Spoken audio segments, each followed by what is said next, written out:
గలీదేంది ఎంత మంచిగా ఉన్నది అంటే నేను చూసి ఎవరైనా ఎక్కొచ్చాను ఫీలింగ్ లో రావాలి అట్లా.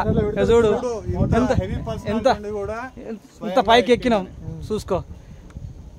మనం చేరాలనుకున్న లక్ష్యం గట్టిది అయితే ఎట్లుంటేంది ఏముంటేంది, ఎంత పైకైనా రావచ్చు, ఏదైనా కూడా చేయవచ్చు. ఏం చూస్తాను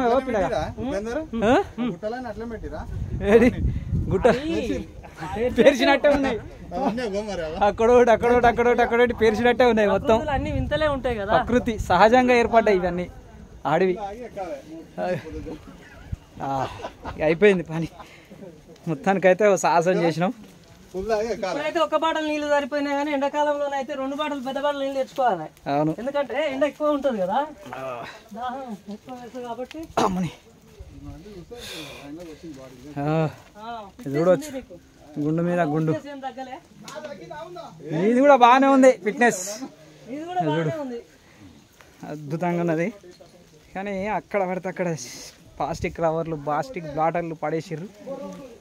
ఇక్కడైతే కోతులు లేవు, అన్ని కోతులన్నీ కిందనే ఉన్నాయి గుడి దగ్గర.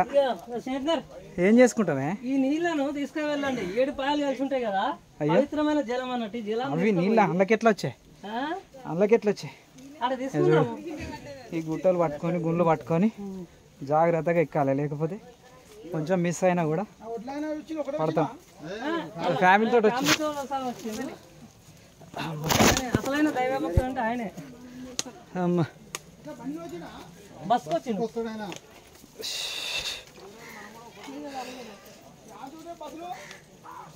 మొత్తం మీదనైతే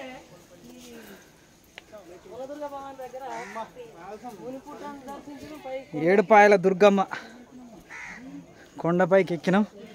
ఆ పైనుంచి మళ్ళీ కిందికి దిగుతున్నాం. Wrong రూటా right రూటా? అప్పుడా మనమా సాహసం చేసినాం కదా. ఈ చెట్టు మాత్రం మస్తుంది.